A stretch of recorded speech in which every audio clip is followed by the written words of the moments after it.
Hey guys, Jessica Schwartz here. I just wanted to jump on today. It is a lovely Thursday, and it's finally cooling down here in New York, which is amazing.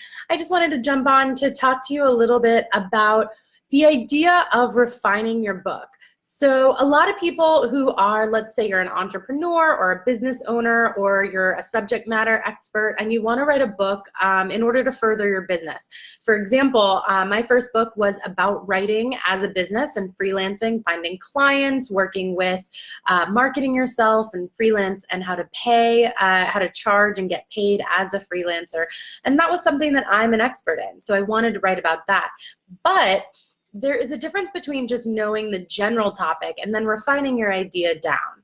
So for example, if I was in finance and I said I want to write a book about finance and about how to work together all kinds of budgeting and tools and finances for small businesses, that's a great idea. But you need to refine that down. For example, even though finance is a great topic, it also includes so much more. So for example, instead of saying I want to write a book about finance, maybe you're going to talk about how to get investors and fundraising for startups, or how to do your taxes as a small business versus as an individual. So both of those topics are about finance, but of course neither of them are the same, and it would be two very different books. So working on refining your idea down, first you want to identify the overarching idea, such as finance or marketing or freelancing or writing. Maybe you want to write a memoir, but the thing is if you want to write a biography or a memoir, you still need to refine down what specific parts of your life you want to cover and you want to focus on, because one book is just not enough to cover every detail of your entire life.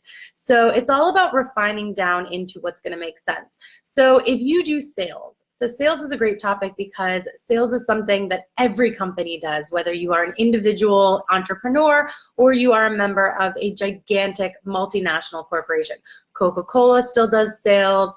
Intel still does sales and marketing and advertising. So it doesn't matter how big or small you are, every company does sales and marketing. So sales and marketing is a great topic to write on. It's a hot button issue, it's very in demand, people want to learn about it. So it's always important to think about, okay, what part of sales do I want to write about?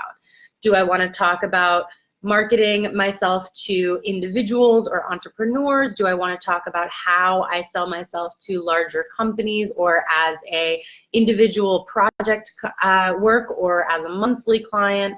There's so many things you can drill down to: sales strategies, marketing and marketing tips, how to do digital marketing versus, there's so many different parts that go into sales, whether you're talking about the sales life cycle or the idea of building up a pipeline. All of that is part of sales and marketing, but it could all be separate books. So that's something that you really want to think about, is refining your idea down to the one that makes the most sense for your book.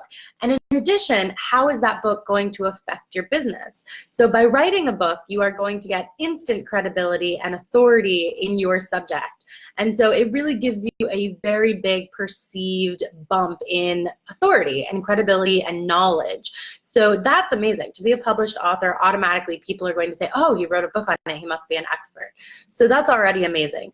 But you want to make sure that you are drilling down into one or two ideas that make sense to go together in an entire book, so that you have enough time to actually write everything and give your knowledge and give the breadth of knowledge that a book should have in order to really adequately define and describe and explain and give examples of what you're trying to teach somebody. So it's all about, and then of course it goes even past that with defining your audience and the level of book you want to write. For example, do you want to write a book for beginners or for people who are already in the industry, or for experts and high-level experts in your field? So there's just so much to think about, but I wanted to give you this tip about thinking not just the overriding topic of marketing or sales or finance or coaching, but really drilling down into what part of that am I an expert in? What part of that do I want to teach people? What part of that do I have enough knowledge to teach people?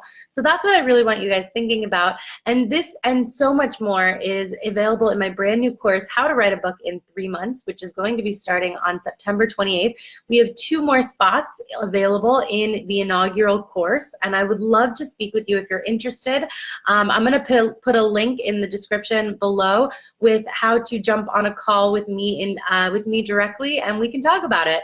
I look forward to hearing from you. I hope you guys are having a great day and are going to have a good weekend.